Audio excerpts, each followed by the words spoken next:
Welcome to the Black Women's World Podcast. Welcome to Black Women's World, where Black women vibe and thrive together. And if you ain't a Black woman, you'll get to know at least one. Because this Black Women's World, my Black woman's world, is whatever I say it is, simply because I am. So welcome, SistaNistas and SistaNista lovers. We're here for you. Much love and peace.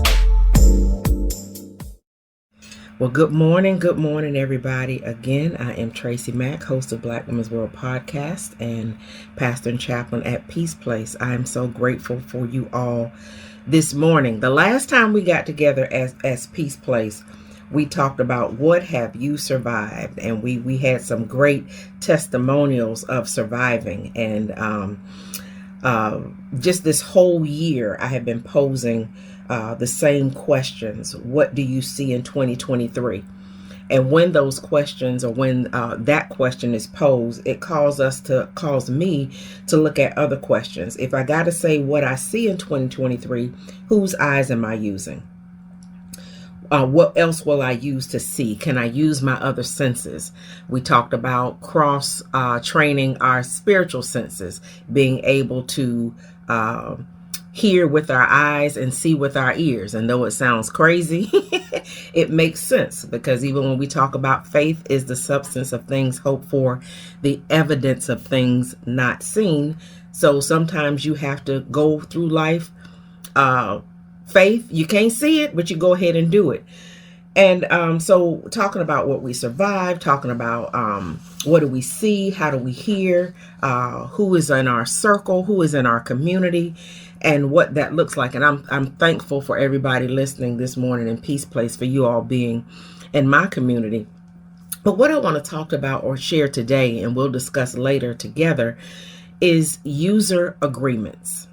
User agreements. And we all kind of know what that is. If you're dealing with anything, whether it be a phone, whether it be a social media platform, whether it be software, we all know for the most part what user agreements are.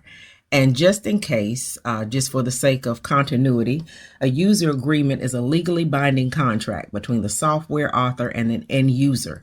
So for the most part, unless you create software or whatever, you are an end user. I'm an end user.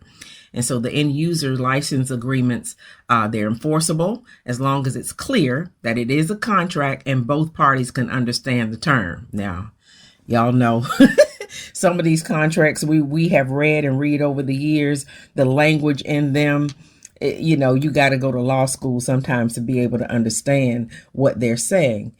And but with that, I had gotten an update notification on some software, some platforms, and even video conferencing apps. And so I can go days, weeks, months, and not use some various software, and even social media sometimes. But in my phone, in my email services, for the most part, I use my phone unless I'm strategically not using my phone.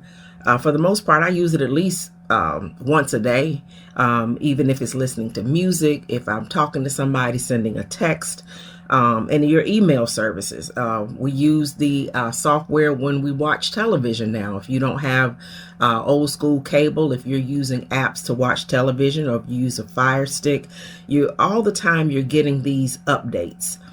And with these updates, some updates are required to continue to use the software, while other updates, they tend to make you feel like they're optional.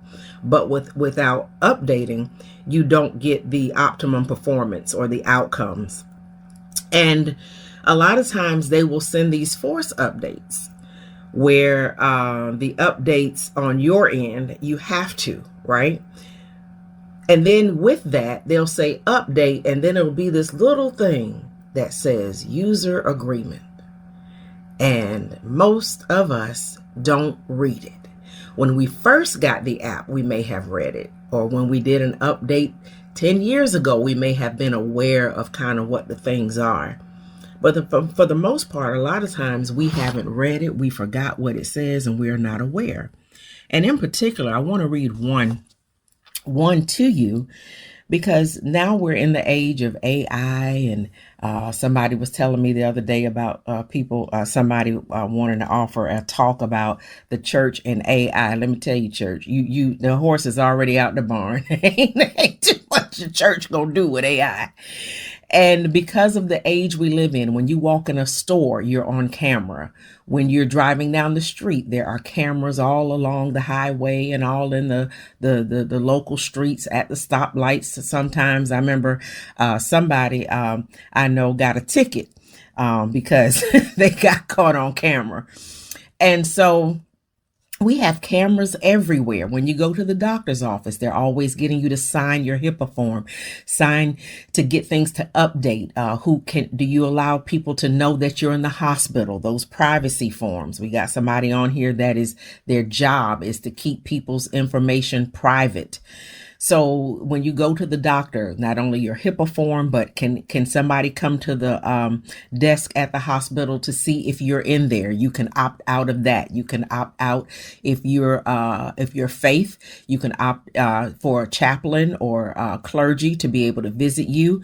You can opt in or out of that. But there are always these updates where we have to sign. Well, most recently, I received an update, and it was on a video conferencing platform. I won't name it because when I went and looked at it caused me to pause and go look at user agreements on so many other things that are attached to me and attached to the average person.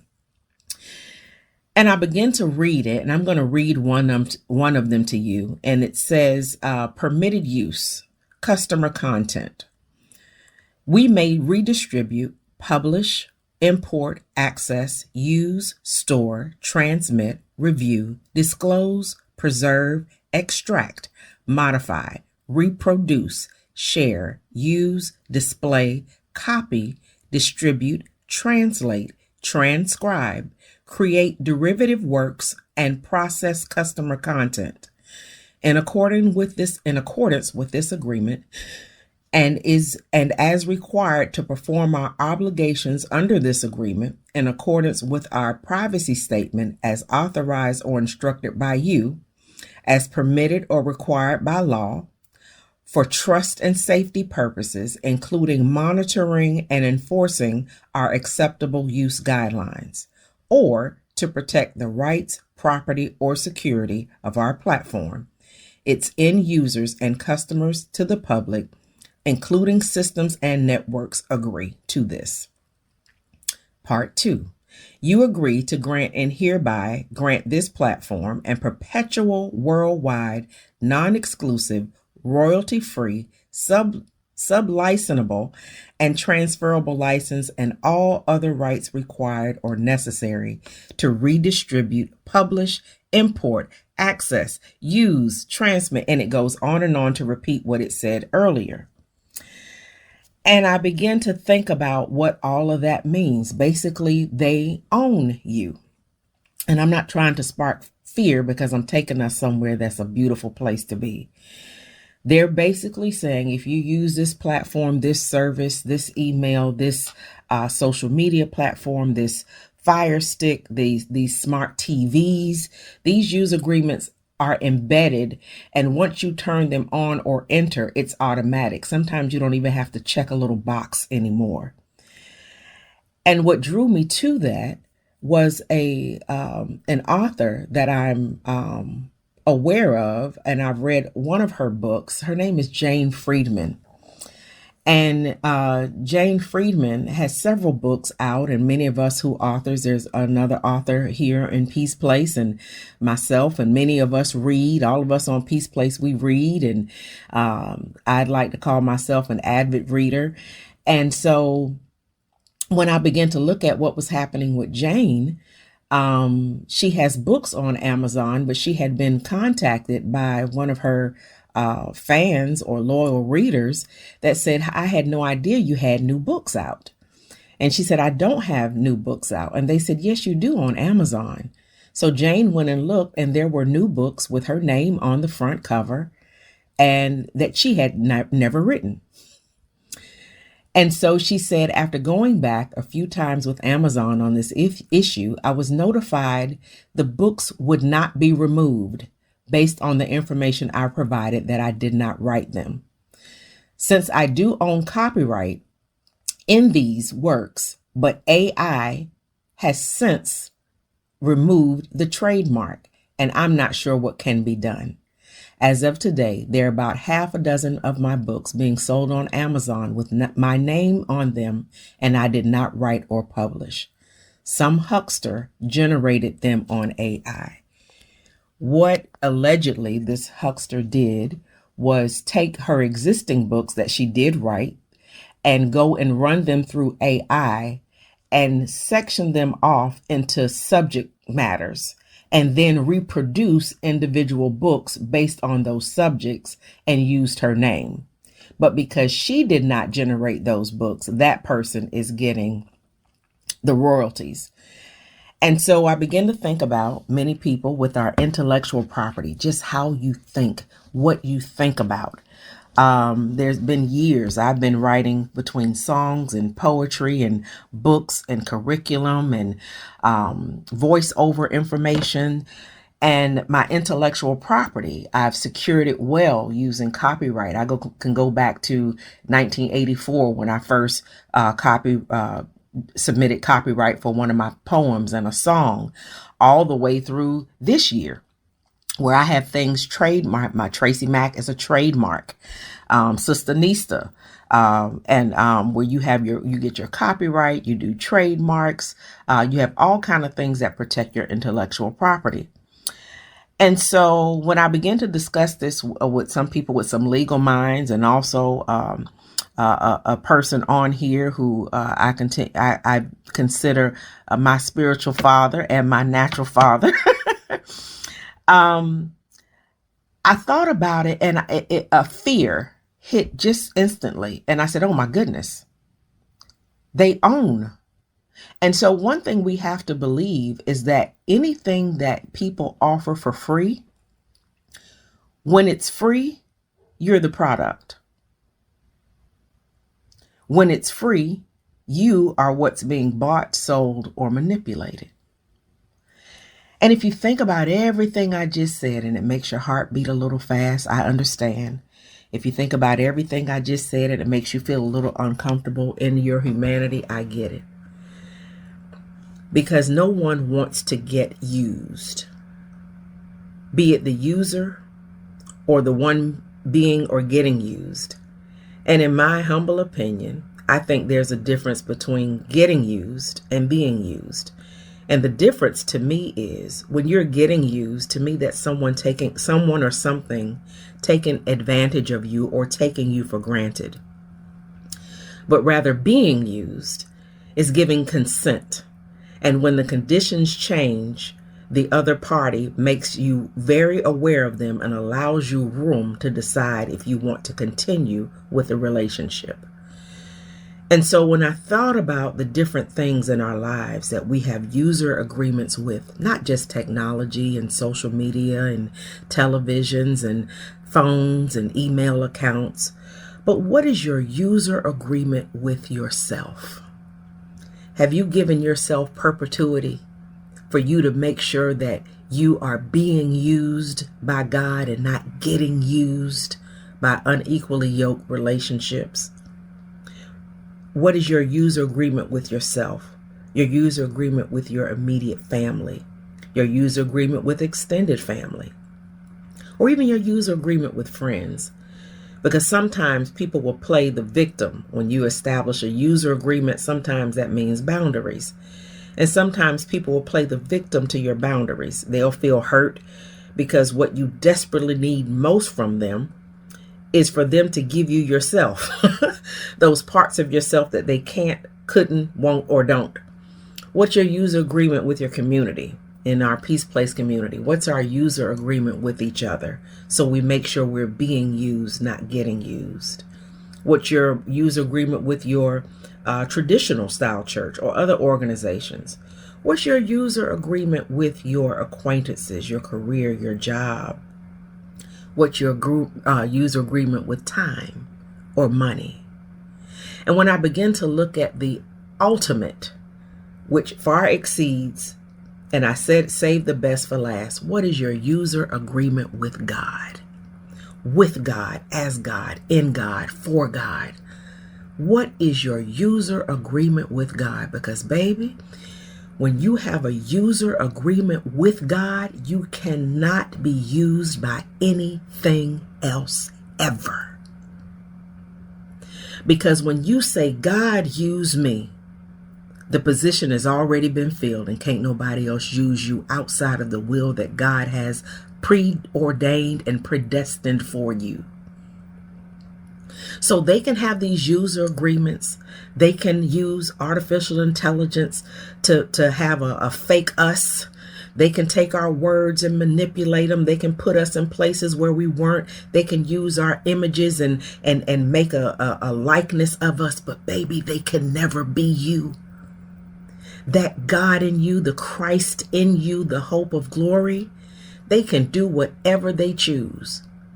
But you, when you submit your life to God and allow God to use you, one of my favorite songs is, Lord, I'm available to you.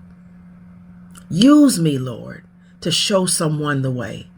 The song says, my hands, my ears, my voice, my eyes, so you can use them as you please. And I said some time ago, and that a lot of times God can't use us and other people use us up.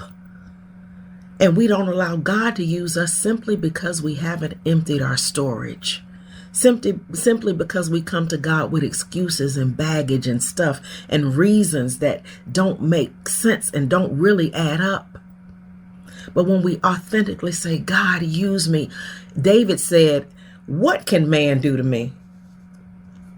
What can man do to me? And if you need some scriptures, I got some for you.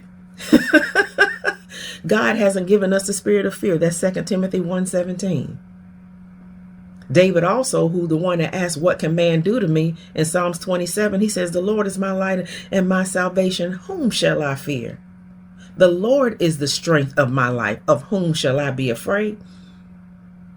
What can man do to me? What can those things that are trying to bind us to user agreements, to steal our likeness, to steal our thoughts? There's one popular social media platform that asks you straight out, and it's one of the ones that feeds AI the most. What are you thinking? And we have fed our thoughts into this thing and created this machine called artificial intelligence. But your spiritual intelligence can never be duplicated. You cannot use these user agreements that they're giving us to go off the grid. Everybody can't survive out there like mountain men and women. I know I can't. I don't know. I can shoot, but I don't know if I can shoot straight enough to hunt nothing to eat. And then I'm a little too prissy to skin it. I don't know. Hunger may make you do things, but I ain't cut out to live out in the wild. So in this beautiful thing that God has given us called life, and he has given it to us more abundantly, they can do what they can try to do. But the God in you, the life, the I am that lives in you, they can't touch you. Another scripture, Isaiah 41:10 says, fear not, for I am with you. Be not dismayed, for I am your God. I will strengthen you. I will help you. I will uphold you with the right hand of my righteousness. 1 John 4:18 says, there is no fear in love, but perfect love casts out all fear. I interpreted that one time to say, there's no fear when love owns the house. For fear has to do with punishment, but whoever fears has not been perfected in love. What else can man do to me? Nothing. Nothing that God doesn't allow. So when I give God place in my life to use me, to actually be me, for my hands to be God's hands in the earth, for my eyes to be God's eyes, for my ears to be God's ears, for my breath to be God's breath. When I make that declaration, when I make that commitment, when I make that user agreement with God, nobody else can, because God has taken the job. Use me, Lord, to show someone the way. When God uses you, can't nobody else. You are a chosen people, We're a royal priesthood. We're a holy nation. We're a people of God's own choosing. And we proclaim the excellencies of who he is. We are powerful. The God in us is mighty. Jesus, we stop at Jesus. That's been in my spirit all month. Why do we stop at Jesus? Jesus came to be the way. We do the greater works in God. So we see these things, and the things I read to you earlier, use them for the glory of God. If they're going to take my likeness, use it for the glory of God. If they're going to try to take my words, use it, because if they can misconstrue my words, people that an AI thing, whatever it is, cannot substitute humanity ever. So if something's going to try to take and misconstrue your words to say something you didn't say, the people you know who know your spirit, the people in your community, the people in your physical or your natural family or your spiritual family, they know that ain't you. They know you wouldn't say things like that. I had someone tell me just yesterday that their social media got hacked and it spread pornography all in their messenger and all in their DMs and all on their wall. And they said, what can I do? And I said, well, let the folks know you got hacked. But at the same time, they said, what are people going to think about me? I said, people who know you know good and well that ain't you. Why? Because you have been used by God all these years. And can't nothing duplicate you. Can't nothing come and take your place. I don't care who it is. So when you see these things, and a lot of times people, I want to give information so you are aware, but I also want to give truth so that you are not afraid. So instead of cowering and hunkering down and taking ourselves out, we put ourselves in at the will and use of God. God may say, come out of that one, because that one ain't good for you no more. It's not doing what you the original user agreement you signed. That ain't what's happening no more. So some of these things we may have to shift sometimes, and you have to be sensitive to the move of God for you. It's tailored for you. The God in you is tailored for your personality. It's tailored for how you feel, where you're from, how you look, your education, your ups and downs, your trials and tribulation. That the God in you is tailored for your human suit. And I again say, where is your user agreement at with God? Have you sold out? There's a song when I was way back in the day, I'm telling on myself, back in 1988 in Winston-Salem Gospel Choir, not the official gospel choir, but the one they didn't want us to have. But the song says, I am sold out. I've been bought with a price. And I'm fully persuaded that ain't nothing, nobody, and no time can turn me around. My user agreement with God supersedes anybody else's user agreement that may not mean me good. My intellectual property and my human life, those things that God has given me to originate and create, ain't got nothing on the spiritual intelligence that's ever giving. You can take a poem I wrote. You can take a book like they did Jane Freeman. You can take what I'm saying right now. It don't even matter, because the God in me is continually giving me things that are fresh. He's continually showing up in my life in new and greater ways. AI can't keep up with what God is doing in me.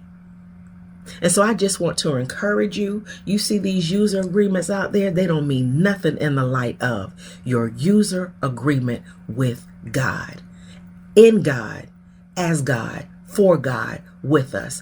God with us, revealed in us, is our Emmanuel. Check out that user agreement. I love you. I'm grateful. And I do love y'all for real. Much love and peace. An Amazon best-selling author with an Art Book Club Incorporated 5-star rating and your self-discovery companion, TracyMac is setting positive change ablaze with her 3 incredible books. Do you lead? What if there was a resource specifically designed to sharpen thought systems and optimize wisdom for the keen mind of our C-suite professionals, progressive leaders, and social change agents? Well, there is. Thought Systems, How Progressive Professionals Nurture Their Wisdom. TracyMac has brilliantly created a comprehensive collection of wisdom principles for those who lead, ultimately benefiting those who choose to follow. Your solution has arrived. If you are ready to live an amazing life of change with sustainable results and measurable success, get your copy of one or all 3 of these awesome books where fine books are sold today to start your journey. You've been listening to Black Women's World Podcast, the BWWP, brought to you in part by TracyMac Solutions for Life Institute, Coaching and Training Services. No doubt you have enjoyed being in our world, and it doesn't have to stop here. Head on over to BlackWomen'sWorld.com. This is my personal invitation to you to stay connected with me on social media and more. I'd love to see you there, and I'm so grateful you came to be with me here. Invite someone else to join you in our queendom next time so they can feel the vibe of our tribe of SistaNistas and SistaNista lovers too. Remember to be kind, be authentic, be generous, be excellent, be grateful, and while you're at it, go ahead and be extraordinary, because that's just what SistaNistas do, on purpose, through mission, with passion and compassion. It's a Black woman's world, baby, and you, my SistaNista, are proof. I'm your self-discovery companion, your professional peacemaker, and your host, TracyMac. Wherever you are in the world, may you love and be loved by somebody. Peace.